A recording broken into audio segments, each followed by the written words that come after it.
Welcome back to Great Guitarist of the Rock Era. Paul Gilbert, a name synonymous with blistering guitar solos, mind-bending riffs, and a career that influenced generations of guitarists. Today we're breaking down the career of Paul Gilbert, one album at a time. Let's dive in. Before we get started, don't forget to give us a thumbs up, hit that subscribe button, and ring the bell for more stories. Paul Brandon Gilbert was born November 6, 1966, in Carbondale, Illinois. He began playing guitar at age 6, and by age 15, he was playing local clubs with his band 2-0. Around 1981, Gilbert first contacted Mike Varney of Shrapnel Records, asking for a gig with Ozzy Osbourne. At the time, Varney did not think Osbourne would want a 15-year-old guitarist, but after listening to Gilbert's demo tape, he changed his mind. They continued talking over the next 3 years, culminating in Gilbert's 1984 cross-country move to Los Angeles to attend GIT. Even at the young age of 17, Gilbert quickly became a local legend due to his advanced and extremely fast alternate picking technique. He was hired as a GIT instructor in 1985. He also formed the band Racer X in 1985, and at just 19 years old, he released his first album with the band, Street Lethal, in 1986. This record set the tone for what was to come: high-speed shredding, aggressive riffs, and a relentless pursuit of technical perfection. Next up, Second Heat in 1987 took Racer X to another level, solidifying their reputation as one of the premier shred metal bands. With tracks like Scarified, Paul's playing became the blueprint for a new generation of guitarists. But Gilbert wasn't done with Racer X. In 1988, the band released Extreme Volume Live, showcasing Paul's ability to translate his technical prowess from the studio to the stage. Around this time, Gilbert also recorded his first instructional video, Intense Rock, in which he demonstrated a number of his famous techniques and practice regimens in detail. In 1987, he was approached by Talus bassist Billy Sheehan about forming a band who would become Mr. Big. Their self-titled debut album, Mr. Big, in 1989, showed that Paul could do more than just shred. He could actually write catchy, memorable songs. Tracks like Addicted to That Rush demonstrated a blend of technical skill and pop sensibility. I saw them twice on this tour, opening for Rush. Then came 1991's Lean Into It, the album that catapulted Mr. Big to international fame with the mega hit To Be With You. The band topped the charts worldwide, and Paul's versatility as a guitarist became undeniable. He would also release an EP tribute to Jimi Hendrix in 1991. In 1993, they followed up with Bump Ahead, featuring the rocking hit Colorado Bulldog, and a mix of ballads and hard rockers that kept fans hooked. As the 90s progressed, Mr. Big continued with Hey Man in 1996, a more mature and introspective album. By this point, Paul's signature style was firmly established, balancing technicality with emotion. In 1996, Paul embarked on a solo career, starting with King of Clubs. This album showed a new side of Paul, one that embraced a wider range of influences, from power pop to blues. Tracks like Down to Mexico became instant fan favorites. He continued to explore new musical territory with Flying Dog in 1998 and Alligator Farm in 2000. Mixing in quirky lyrics and unconventional song structures while still delivering jaw-dropping guitar work.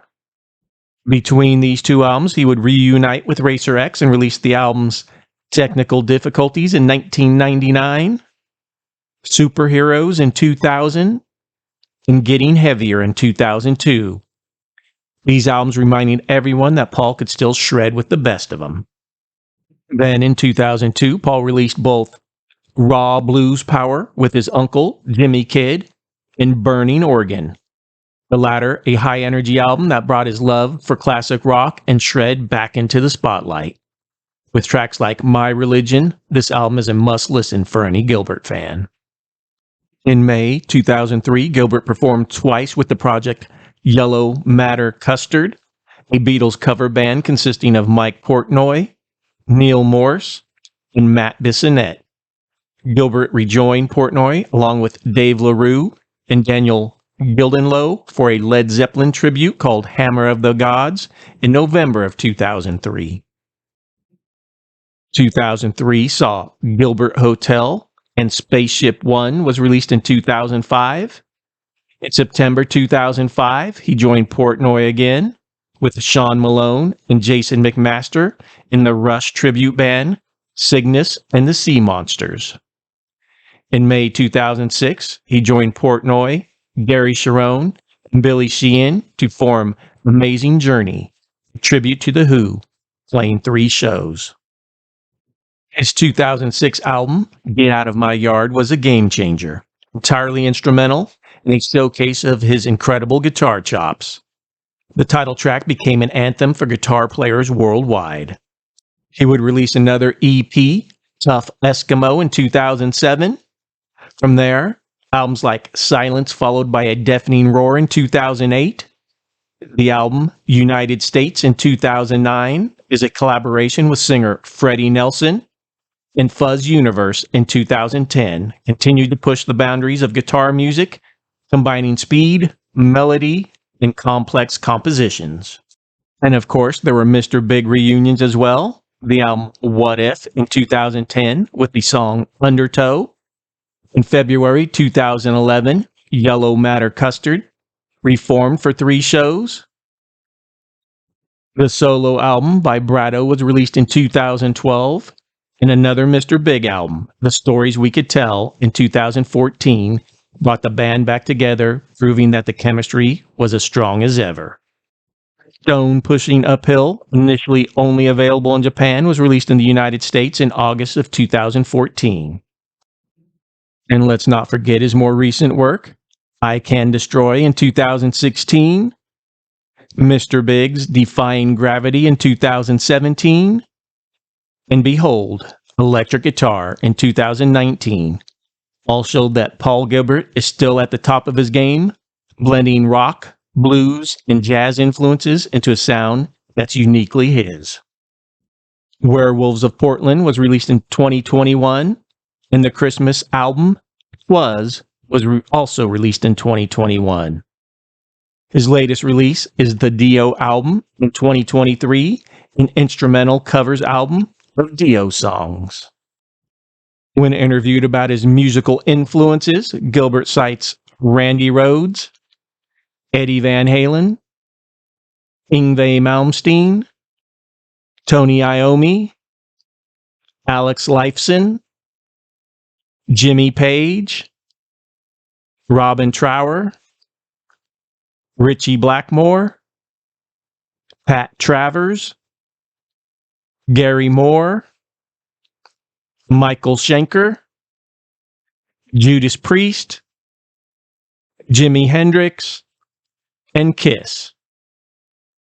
On many occasions, Gilbert has stated that his uncle, Jimmy Kidd, was a huge influence on his playing. Gilbert primarily uses his Ibanez PGM Signature Series guitars, identified by the unique painted-on F-holes. Gilbert has also been using Ibanez Fireman, a reversed body Ibanez Iceman with 3 single-coil pickups. From the shredding days of Racer X to the chart-topping success of Mr. Big, and through a solo career that has continued to push musical boundaries, Paul Gilbert's discography is a testament to his genius. Whether you're a guitarist, a rock fan, or just someone who loves great music, Paul's albums are essential listening. So which Paul Gilbert album is your favorite? Let us know in the comments below, and don't forget to hit the like button, subscribe, and ring the bell so you never miss out on more deep dives into the greatest guitarist of all time. Until next time, keep shredding.